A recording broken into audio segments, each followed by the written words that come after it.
So let's check out this tweet and I'm going to talk about it. This is really, really interesting. I've only read the first couple paragraphs and I figured I could react to this live. Okay, so let's zoom in here. This is by Fiat Hawk on X. And they say the balanced budget delusion, why fiscal restraint can't uninvent the money printer. Critics of fiat money cling to a comforting fantasy. If governments just balance their budgets, inflation will vanish. No deficits, no newly printed currency chasing goods. Problem solved. But this argument mistakes a symptom for the disease. A balanced budget is a bandage on a bullet wound. It does nothing to remove the gun. I thought this guy's such a good writer. The real issue isn't whether the printer is running today, it's that the printer exists at all.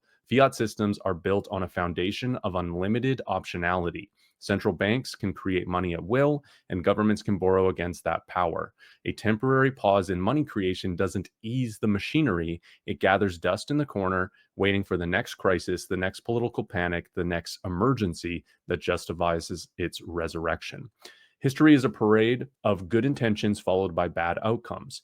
After World War II, the US paid down debt and ran surpluses. Then came the Cold War, the Great Society, Vietnam. The money printer roared back to life. In 2008, after years of relative fiscal restraint, central banks unleashed quantitative easing, a euphemism for mass money creation. COVID-19 triggered the same reflex, trillions conjured overnight. Each crisis becomes a precedent, normalizing the abuse of the printing press. A balanced budget is a political choice, not a structural reform. I absolutely loved this. This is what I'm thinking, right? This is what this gets to the root of what Fiat Hawk is saying here.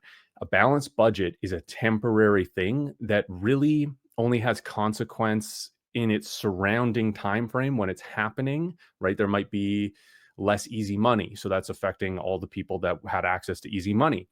A balanced budget is really going to affect very short-term things, but it isn't changing the fiat system. It's not structural reform. There's still the money printer. If anything happens, if a war breaks out, if a country decides to go to war, they're going to activate that printer right away. If they see something like COVID-19, where they have the idea of stimulating the economy with parachute money, the printer starts up, no matter how much dust it's collected. It depends on the discipline of those in power, a fleeting and fragile constraint. Human nature guarantees that when pain arrives, restraint evaporates. Politicians will always prioritize short-term survival over long-term stability.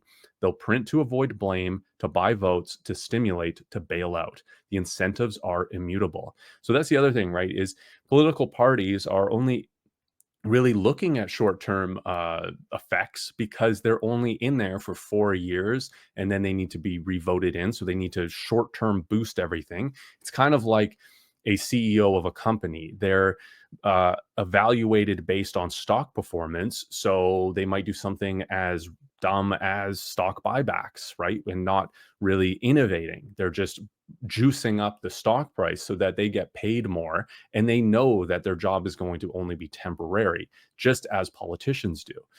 So the incentives are immutable. This is why fiat systems are inherently inflationary, not because they always print, but because they can. The threat lingers, distorting behavior long before the presses start. Markets anticipate future inflation, investors hedge, and ordinary people bear the hidden tax of devaluation. Even in periods of apparent stability, the sword hangs by a thread. The only cure is to remove the possibility of printing entirely, not through promises or laws, but through a system where money cannot be created by decree. Sound money requires no trust in politicians to resist temptation. It requires removing temptation altogether. Bitcoin is the antithesis of the money printer. Its supply is fixed, its rules unbreakable, no leader, no crisis, no majority can alter its monetary policy. It cannot ask humans to be angels. It assumes they won't be and protects us from their failures. Balanced budgets are a mirage. They pretend to solve a problem while leaving its root cause untouched. Until the printer is dismantled, inflation is never dead. It's only sleeping. This is a beautiful reminder of how powerful Bitcoin is. The last two sentences really sum it up well. This is incredibly well written. And this is a time in American history where, and you know, you can look over at Argentina as well. They're doing very similar things where they're trying to balance the budget. They're trying to reduce government spending. They're trying to generate more private enterprise, and that ends up being tax receipts and income for the government. So they're reducing and trying to grow at the same time. It's a very difficult thing. What they're trying to do, of course, is balance the budget so that they can become more stable in the long term. But it's not really the long term, right? Bitcoin is forever. The idea of not giving power over to a central organization that dictates the money, but over to a program that we all understand the issuance, the max supply. We all understand the rules of Bitcoin once we do understand it.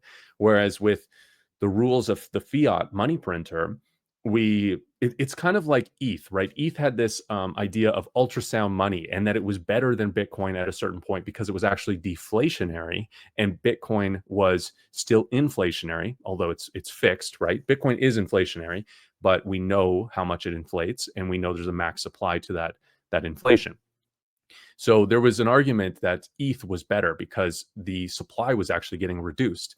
However, there's no max supply of ETH, and they change the monetary policy of ETH all the time. And that's the same thing. ETH and fiat are way closer together than ETH and Bitcoin.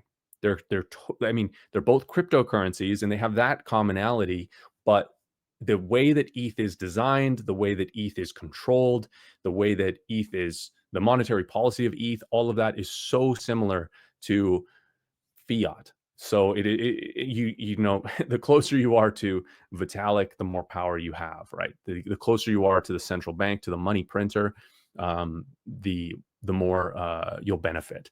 It's so similar, and this really just shows how important a call to end the Fed is, and how difficult that probably will be, but how as an individual we can adopt the sounder money. We can adopt the alternate monetary network that has a fixed supply, has programmed issuance, has rules that we all understand and all follow, and isn't centrally controlled. And that is, of course, Bitcoin.